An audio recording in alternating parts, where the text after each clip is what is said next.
Thank you, Ida James. That was smooth as a persnickety persimmon. And now... Yoo-hoo, it's me. Oh, here comes that man-hunting mama with mayhem in her eye. Little Butterfly McQueen.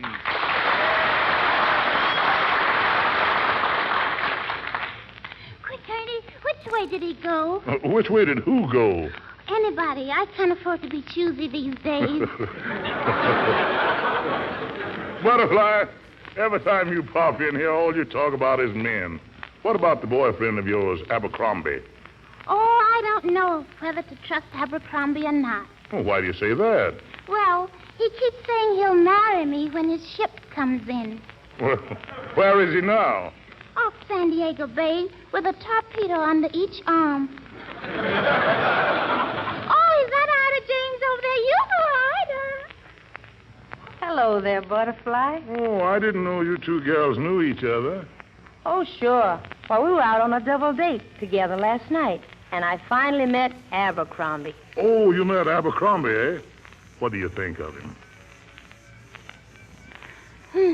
Gee, that's the nicest thing anybody ever said about Abercrombie. We sure had fun on our date, didn't we, Ida? Yes, I enjoyed that nightclub we went to. Wasn't everybody dressed up nice? Oh, yes, very nice. It was too bad that Abercrombie's suit was a little tight. Oh, was it too tight? I think it was. Every time he shrugged his shoulders, his garters came out and took a bow. Well, I noticed that Abercrombie loves to dance. He stayed on the floor all night. Yes, he's crazy about dancing. He was out on the floor for every dance. He was? Yes. And next time he's going to ask me to go with him. By the way, did you notice that Abercrombie has wonderful table manners? Table manners? Surely. He doesn't blow on his soup to cool it. He fans it with his cap. Gee, I wish he'd pay as much attention to me as he does to his food. Tell me, Ida, does your boyfriend act indifferent? No. As a matter of fact, he pays me compliments all the time. He says I have such beautiful eyes. Well, I have beautiful eyes. And he says I have nice dimples. I have nice dimples. And he says I have such a gorgeous figure. I have nice dimples.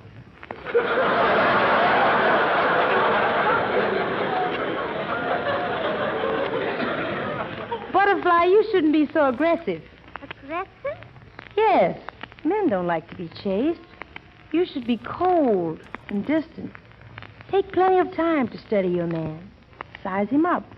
Give yourself time to get orientated. Listen, I've had my basic training. I want to get into battle.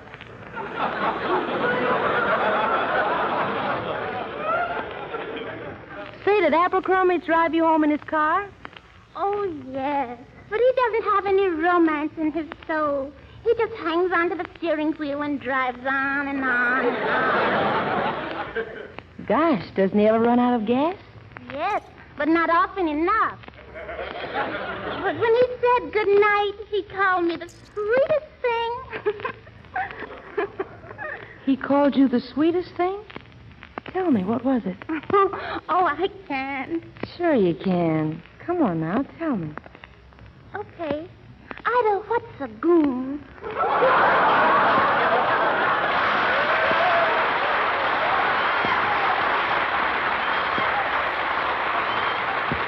Thank you, Butterfly McQueen and Ida James.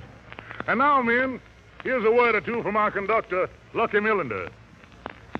A few minutes ago, you heard our man Bacon giving out with the trials and tribs of a big fat mama. Just to show we have no partiality, we're about to delve into the quantitative qualifications of a tall, skinny papa. And here, complete with a vocal hammock so that said papa will have a pleasant swing, is Sister Rosetta Top. Sister, are you latched on? Yeah, man. Well, boys, let's ride it.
Butterfly, thank you. Men, we want you to know it makes us happy to give you a glance to your scribbling as it comes in. So push your pencil across a mess of white and leave us know who and what and how and when. And we'll bounce it to you on the beam, believe me. In other words, send us a email to Jubilee Special Service, Los Angeles, USA. You jot it, we got it. And if we ain't got it, we'll get it. And now we're going to juice up your jaws again with some fervent foo-foo that's concocted by Lucky Miller and his cat. The name of the piece is Chinatown. Let's have the treble chop-chop, Lucky.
I'm Chinatown. I'm fast from me. Late. What's too late? I need it up in Chinatown.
Thank you. Well, men, we've reached the wig-waggle of this oh you dog session. It's time to go out and bear the bone. But before we tuck that torrid Tassus in the till, cause Tempest Fugit to have you a word to add, Lucky. It's been fun greasing the groovy gravy, men. It makes me feel like a mellow punchinella. Call on us some more, will you? So long for now. Oh, thank you, Lucky Milliner. And now... Oh, now, what do you want, Butterfly? I just met a strange man out in the hall who's crazy, simply crazy about me. Well, did he make a pass at you? How could he, silly? The poor thing was wearing a straitjacket.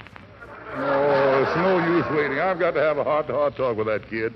Meantime, this is Ernie Whitman, beating up his choppers for Jimmy Noon, Sister Rosetta Tharpe, Brother Trevor Bacon, Ida James, Butterfly McQueen, Frank Humphreys, and Lucky Miller, and all of his gang. Plant you now and dig you later. So long and good luck.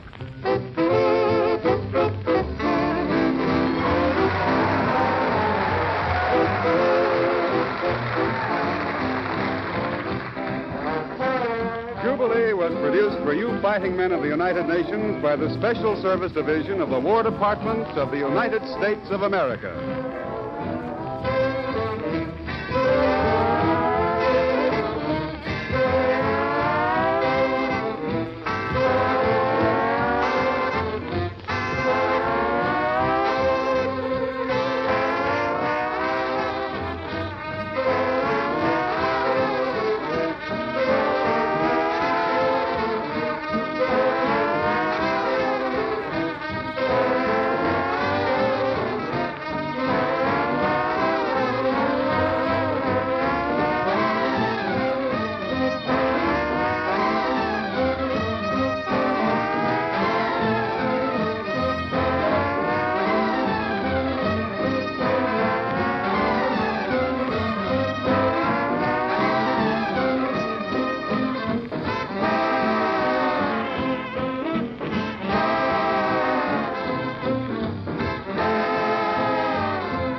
your clothes on yonder tree, then jump right in. It's Jubilee!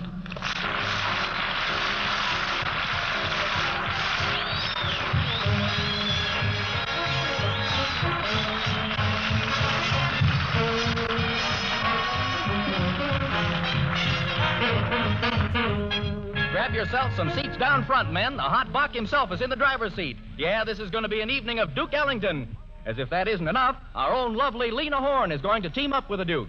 And here to give it to you by the numbers is your master of ceremonies, that blimp with the latched-on ballast, Ernie Bubbles Whitman.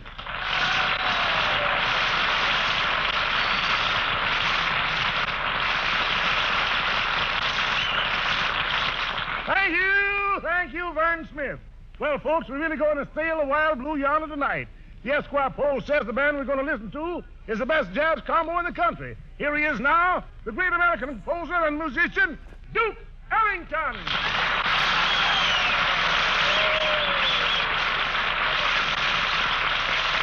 Ernie, I'm very grateful for the welcome you've given the boys and myself, and I want you to know that I feel privileged to join the parade of wonderful musicians who have appeared on Jubilee. This is really a big night for me. Oh, you can't imagine how big it is for us, Duke.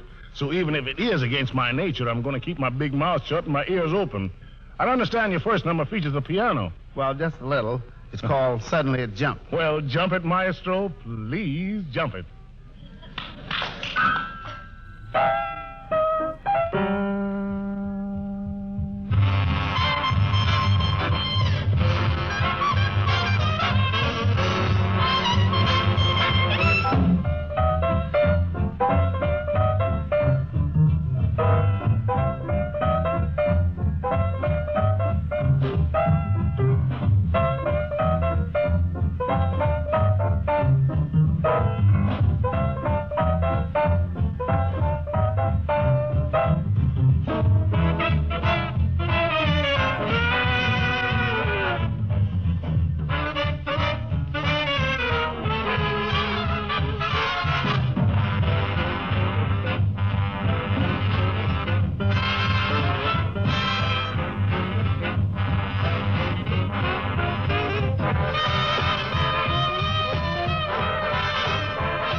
Scientists, British and American, have made the atomic bomb at last.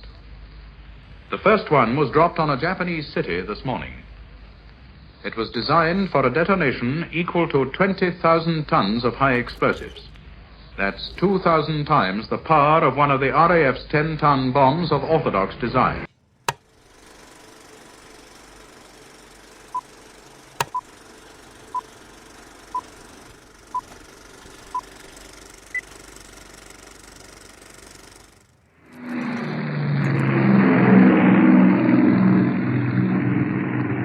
time of the explosion, we were wearing Polaroid welder's glasses. They were so dark that even the tropical sun showed through them as nothing more than a vague pinpoint of light. Even then, the explosion, when eventually it came, was so bright that it had the same effect as if night had been turned into day. A few seconds later, when it was safe to take off our glasses, we looked out towards the target and saw a vast ball of fire. It was about 2,000 feet in the air and half a mile in diameter. This fire, which generated almost 10 million degrees of heat, began rocketing up into the heavens at a speed of something like 20,000 feet a minute. After 15 seconds, the flame had died out and turned into a cloud. Exactly what that cloud looked like, I do not suppose any words will ever describe.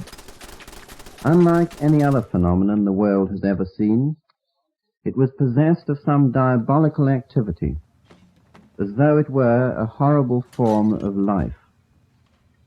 Its heat was so great that even at a range of 20 miles, we could see the dust from the earth being sucked up into the air like a vortex. The cloud rose to a height of 60,000 feet in less than 5 minutes, and there it stayed. On flying close to it, we saw that its color was a sort of luminous yellow, like sulfur. Throughout the whole time, it remained a boiling, turbulent mass, and continued expanding until it reached some 2 miles across. We knew from what we had been told that its activity would destroy anything that came within its reach, and therefore we stayed out of range some 5 or 6 miles away.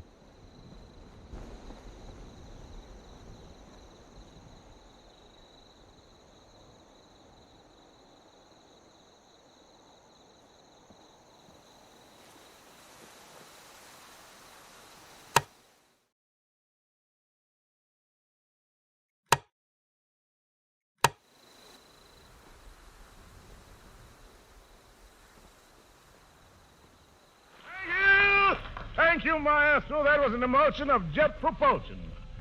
This next number was dreamed up by the Duke in honor on Harry James. It's a little concerto in B mellow, and standing by to deliver with a quiver is a girl with vocal appeal, Joya Sherrill. The title, I'm Beginning to See the Light.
I never winked back at fireflies, but now that the stars are in your eyes, I'm beginning to see the light.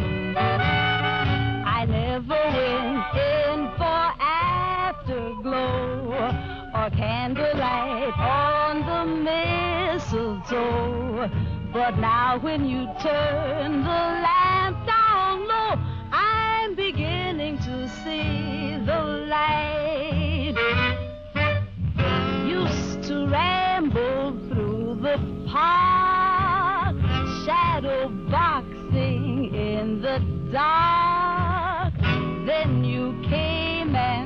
was the spark that's pouring on fire now. I never made love by lantern shine. I never saw rainbows in my wine. But now that your lips are burning mine, I'm beginning to see the light.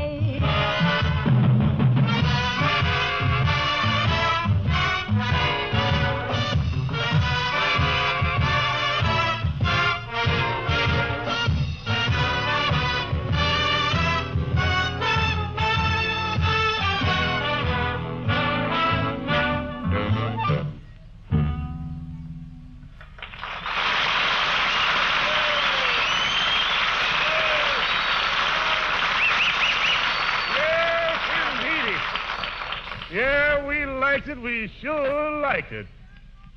What do you know about that, dude? Well, perhaps you'll like this one too, Ernie.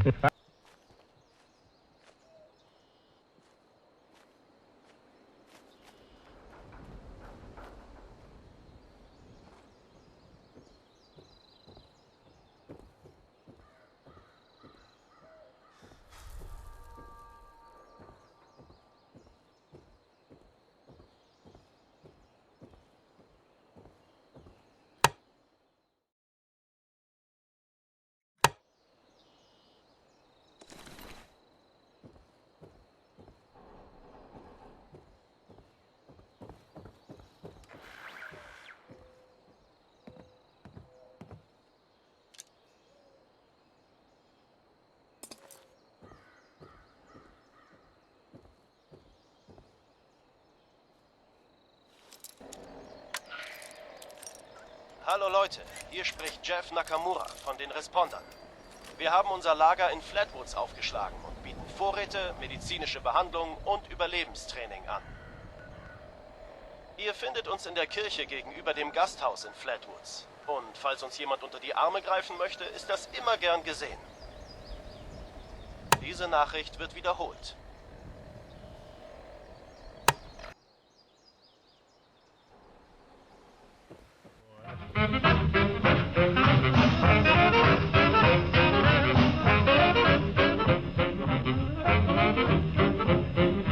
Don't mean a thing if it ain't got that swing.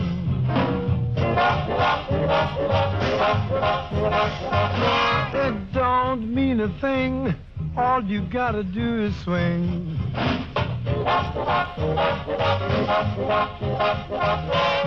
Makes no difference if it's sweet and hot. Boy, give that rhythm everything you got. It don't mean a thing if it ain't got that swing.